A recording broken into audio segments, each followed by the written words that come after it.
Assalamualaikum warahmatullahi wabarakatuh. Perkenalkan, nama saya Mariza Ardianti dengan NIM 2003211000016 dari kelas Agribisnis A. Di sini saya akan menjelaskan tentang komoditas padi, komoditas ubi kayu, serta komoditas garam yang ada di Indonesia untuk memenuhi tugas UTS APNP. Poin-poin yang akan saya jabarkan adalah tentang permasalahan, kebijakan, solusi, serta permasalahan komoditas-komoditas yang saya pilih yang ada di luar negeri.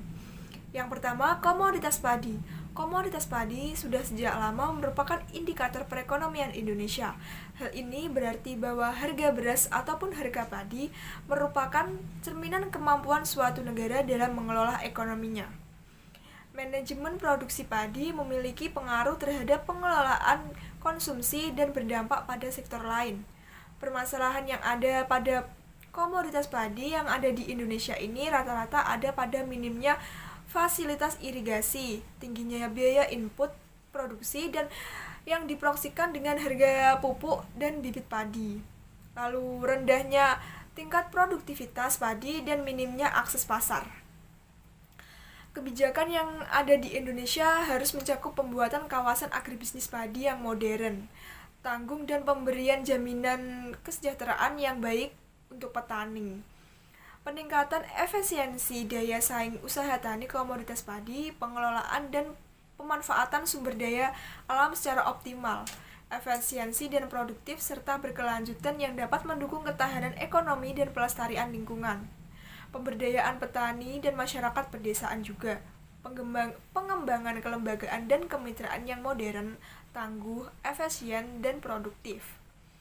Lalu pendapat saya mengenai hal tersebut adalah adanya upaya pemerintah dalam pengembangan upaya revitalisasi sektor pertanian dalam mempercepat pengurangan kemiskinan, difokuskan kepada wilayah miskin.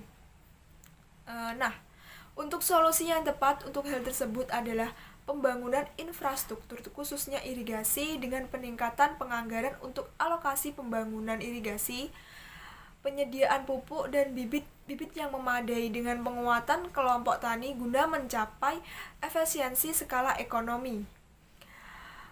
Lalu adanya perbaikan akses pasar dan penguatan atau pemberdayaan organisasi kelompok tani, peningkatan produktivitas dengan pengembangan maupun penciptaan teknologi. Permasalahan yang ada di negara lain adalah misalnya di negara Pakistan, karena di negara tersebut penerapan teknologi adalah yang paling rendah sekali. Adanya beberapa hal yang menyebabkan masih rendahnya produktivitas usaha tani pada di Pakistan dibandingkan dengan negara-negara Asia lainnya adalah karena ketersediaan benih yang berkualitas sangat terbatas, sehingga banyak petani yang menggunakan benih padi yang kurang bagus. Ketersediaan unsur hara lahan sekalipun pada lahan irigasi masih rendah, dan di sisi lain tidak diimbangi dengan penggunaan input produksi terutama pupuk secara intensif. Dan belum berkembangnya infrastruktur irigasi sehingga sering terjadi kelangkaan air juga. Yang kedua, komoditas ubi kayu. Ubi kayu merupakan salah satu komoditas pertanian yang telah banyak sekali diolah menjadi berbagai produk atau produk setengah jadi yang memiliki nilai tambah lebih tinggi. Ini saya kutip di jurnal Salim 2011. Permasalahan yang dihadapi dalam pengembangan perumbian kayu di Indonesia, yang pertama, rendahnya penerapan teknologi, yang kedua terbatasnya modal usaha tani, yang ketiga sempitnya lahan skala usaha, yang keempat terjadinya fluktuasi produksi dan harga pada panen raya, dan juga sifat ubi kayu juga sering rusak. Untuk kebijakan pemerintah, pembangunan pertanian yang dirancang Presiden RI sebagai revitalisasi pertanian, perikanan, kehutanan (RPPK) pada tanggal 11 Juni 2005 diharapkan dapat meningkatkan kinerja petani dengan tujuan mengurangi kemiskinan dan pengangguran dan meningkatkan daya saing ekonomi nasional. Untuk pendapat saya mengenai permasalahan tersebut adalah adanya Suatu peningkatan produksi diperlukan dengan perluasan areal-areal panen dan produktivitas ubi kayu di daerah sentra produksi yang berpengaruh langsung pada perkembangan agroindustri nasional dan kinerja ekspor Indonesia.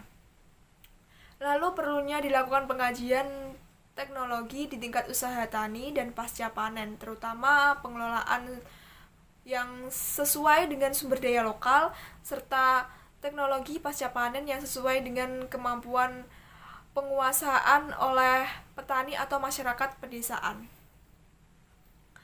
Nah, untuk solusinya mengingat gambaran kondisi perkembangan ubi kayu nasional baik di pasar domestik maupun internasional tersebut, maka dirasa perlu dilakukan upaya-upaya strategi mengurangi kebijakan nasional, melalui kebijakan nasional dan daerah yang mendorong dan memfasilitasi pengembangan ubi kayu tersebut. Secara teknik diperlukan dukungan pemerintah daerah, terutama daerah sentra produksi dan daerah-daerah pengembangan yang potensi untuk meningkatkan luas panen dan produktivitas. Lalu studi kasus permasalahan yang ada sangkut pautnya dengan negara lain adalah penetrasian pasar. Ubi kayu Thailand menguasai pasar singkong di Cina sekitar 60% tahun 2012 yang kemudian mengingkar menjadi 79% tahun 2016. Negara-negara ASEAN lainnya seperti Vietnam dan juga Indonesia juga mendominasi ekspor singkong ke beberapa negara terutama di Cina. Yang ketiga, komoditas garam. Garam merupakan salah satu komoditas strategi yang sama pentingnya dengan bahan baku lain seperti juga dengan produk petrokimia. Ini saya kutip di laman Rini 2018. Sayangnya produksi garam di negeri ini masih belum memenuhi kebutuhan masyarakat Indonesia. Hal ini tercermin dalam data BPS terkait impor garam yang dilakukan Indonesia. Permasalahan petani garam di samping adalah teknologi, karena petani garam di Indonesia ini masih memproduksi garam dengan memakai alat yang sederhana, yaitu dengan penguapan air laut di petak penggaraman dengan tenaga sinar matahari tanpa sentuhan teknologi apapun, sehingga hasil produksi garam yang didapat kualitasnya kurang bagus karena tercampur dengan polutan yang terdapat pada tanah. Ini saya kutip di laman Utomo dan Anggara tahun 2020. Lalu untuk kebijakan pemerintah sendiri yaitu memberikan perlindungan nelayan, pembudidayaan ikan dan petambak garam, sehingga upaya untuk membantu dalam menghadapi permasalahan kesulitan melalui usaha perikanan atau usaha penggaraman. Dengan demikian, petambak garam seharusnya benar-benar dapat memperhatikan dari pemerintah pusat ketika menghadapi permasalahan baik yang disebabkan oleh cuaca, iklim maupun lainnya, oleh kebijakan yang tidak berpihak kepada petani garam. Untuk pendapat saya mengenai permasalahan dan hal-hal tersebut, sebaiknya di Indonesia harus memperbaiki komoditas garam yang ada, karena sayang sekali lautan di Indonesia tuh sangat luas, namun harus mengimpor garam di luar negeri. Produksi negeri sendiri masih kurang kualitasnya. Nah, untuk itu maka garam yang ada di Indonesia lebih ditingkatkan lagi. Nah, untuk solusi dari permasalahan bisa diatasi dengan peningkatan kesejahteraan masyarakat petani garam, dapat dimulai dengan melakukan diversifikasi cara melakukan perbaikan kualitas garam. Garam tidak dibuat lagi untuk konsumsi saja, namun garam juga bisa ditingkatkan menjadi garam industri.